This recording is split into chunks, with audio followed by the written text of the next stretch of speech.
Hi hello friends, வணக்கம். வாங்க நம்ம இன்னைக்கு என்ன காம்பனண்ட் பார்க்க போறோம்னு பார்க்கலாம். எப்படின்னா, இன்னைக்கு நம்ம பார்க்க போற காம்பனண்ட் வந்து எல்லா type of bend, piercing, radius, chamfer cutting எல்லாமே அந்த காம்பனண்ட்டுக்குள்ள இருக்குங்க. ஒரு பெரிய டாஸ்கான காம்பனண்ட். பட் இதை ஈஸியாக பண்ணிட்டோம். நல்ல சூப்பரான காம்பனண்ட். இதை செய்யறதுக்கே ஒரு இன்ட்ரெஸ்ட் வரும். அப்பேற்பட்ட ஒரு காம்பனண்ட். இந்த காம்பனண்ட் பாருங்க எப்படி இருக்குன்னா, பெண்டிங் ஆல் டைரக்ஷன்லையும் பெண்டிங் இருக்கு. தென் பியர்சிங்கு, பஞ்சு, கார்னர் ரேடியஸு, சேம்பர் இது எல்லாமே சேர்ந்து வரும். இது எப்படி பண்ணலாம்னு பார்க்கலாம் வாங்க.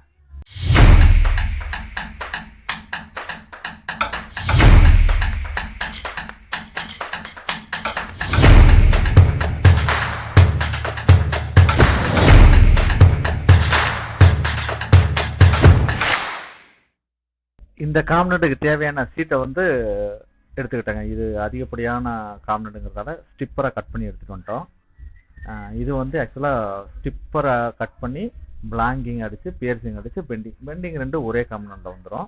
அதை எப்படி அடுத்தடுத்து பண்ணலாங்கிறத பார்க்கலாம். இப்போ நம்ம வந்து ரா மெட்டீரியல் எடுத்து ஸ்டிப்பரை கட் பண்ணிக்கிட்டோம். நம்ம காம்பனண்ட்டுக்கு தேவையான சைஸாக ஸ்டிப்பரை கட் பண்ணிக்கிட்டோம்.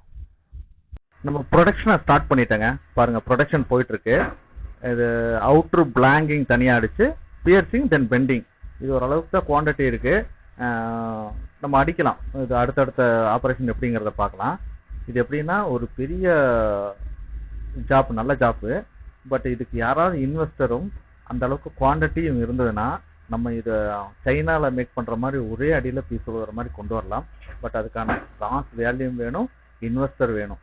அது கிடைச்சா நம்ம ஃபியூச்சரில் பண்ணலாம். ஃபர்ஸ்ட் ஆப்ரேஷன் முடிஞ்சதுக்கப்புறம் பார்த்தீங்கன்னா, இந்த மாதிரி வெறும் பிளைனாக இருக்கும். உள்ள பியர்சிங்கும், கார்னர் கட்டிங்கும், ரேடியஸு, பஞ்சு எதுவுமே இருக்காது. எதுக்காக அப்படி வருதுன்னா, அதெல்லாம் ஒன்றா வச்சா டூல் பிரேக் ஆயிடும். எல்லாம் க்ளோஸில் வரும். அவுட்ரு கட்டிங்கு, பஞ்சு, சேம்பர் எல்லாம் க்ளோஸில் வந்துச்சுன்னா டூல் பிரேக் ஆயிடும். அந்த பிரேக் ஆகாமல் இருக்கிறதுக்காக 1 by 1 ஆப்ரேஷனில் ஒவ்வொரு ஒர்க்கையும் முடிக்க போகிறோம். அது எப்படி பண்ணலாங்கிறத ஒவ்வொன்றா பார்க்கலாம் வாங்க. அடுத்தது பியர்சிங்க. பியர்சிங் எப்படி பண்ணுறதை பார்க்கலாம் வாங்க. இது பியர்சிங் வந்து ஒரு லொக்கேட் டூல் போட்டிருக்கோம். ஐ மீன் அந்த பீஸ் அங்கேயும் இங்கேயும் போகாமல் இருக்கிறதுக்காக ஒரு கைடு பிளேட் போட்டு அதுக்குள்ளே அந்த பியர்சிங்கு, பஞ்செல்லாம் விடுவோம். அந்த பஞ்சு, ஸ்கொயர் கட்டிங் எல்லாமே ஒரே இதில் வர்ற மாதிரி. ஏன்னா நம்ம அந்த பிளாங்கோட சேர்த்து வச்சோம்னா இது எல்லாமே பக்கத்தில் வர்றதால உடஞ்சிரும். அதனால இது தனித்தனியாக டூலை 2ஆக பிரிச்சிருக்கோம். அப்போது டூலுக்கு சேஃப்டியாச்சு. என்ன ஒர்க்கு ஜாஸ்தி, பட் குவான்டிட்டி கம்மி தானே, வேறு வழி இல்லை, அப்படித்தான் பண்ணி ஆகணும். நிறைய குவான்டிட்டி இருக்கிற மாதிரி இருந்தால் ப்ராக்ரெசிவ் டூல் போடலாம். நம்ம சைனாவில் பண்ணுற மாதிரி ப்ராக்ரெசிவ் டூல் போடலாம். பட் அந்த அளவுக்கு இது குவான்டிட்டி இல்லை. இன்வெஸ்டர் ஒரு சில காம்பனண்ட்டுக்கு கிடைச்சா நம்ம பண்ணலாம். அந்த அளவுக்கு வேல்யூ, மாஸ் வேல்யூ வேணும். பாருங்க, பியர்சிங் அடிச்சதுக்கு அப்புறம் இப்படி இருக்கும். எப்படின்னா, 3 ரெக்டாங்கிள் பஞ்சு, ஒரு ரவுண்டு பஞ்சு, தென் இந்த கார்னர் கட்டிங் பாருங்க. அந்த ரேடியஸ் தெரியுதுங்களா? இந்த ரேடியஸ், ஆஃப் ரவுண்டு, மேட்சிங் இதெல்லாமே ஒரே இதில் வந்துடும். முதல்ல நம்ம பார்க்கும்போது எப்படி இருந்தது? இந்த மாதிரி இருந்தது. ஓகேங்களா? இப்போ நம்ம அதுல இருந்து இந்த ஆப்ரேஷனை மாற்றிருக்கிறோம். எவ்வளோ டிஃப்ரெண்ட் வருது பார்த்தீங்களா? இதுக்கு இதே வந்து ஒரே டூலில் போட்டால் அந்த பிஞ்ச் எல்லாம் உடஞ்சிரும். அந்த ஸ்டார் வச்சு அந்த சின்ன இடத்துல கார்னர்ல எல்லாம் இருக்கிற பஞ்ச் எல்லாம் உடஞ்சிரும். அதுக்காக நம்ம இண்டிவிஜுவலாக பிரிச்சுக்கிறோம் தனித்தனியாக.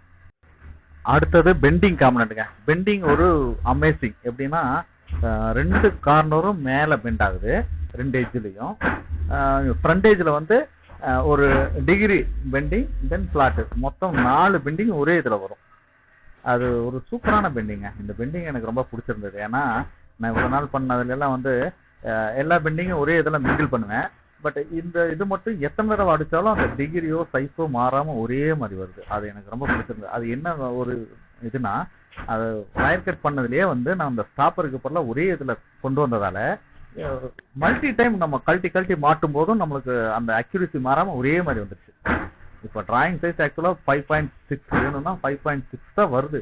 ஐ மீன் ஒரு இது வரைக்கும் நம்ம எத்தனை தடவை கழட்டி மாட்டினாலும் அந்த இதுதான் வருது.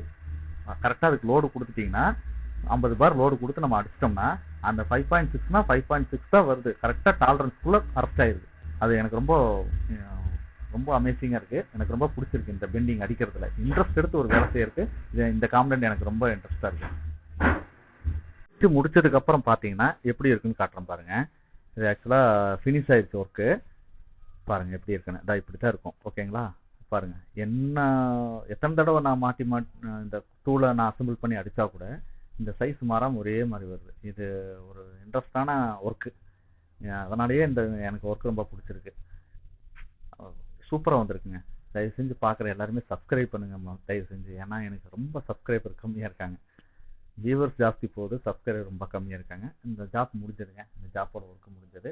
இது ரெடி ஃபார் டெலிவரி. இது ப்ளூ பேஸ்வேஷன் பிளேட்டிங் போயிட்டு அதுக்கப்புறம் அப்படியே சப்ளை தான். இதோட ஒர்க் முடிஞ்சது. இந்த வீடியோ பார்த்ததுக்கு ரொம்ப நன்றி, ரொம்ப தேங்க்ஸ்.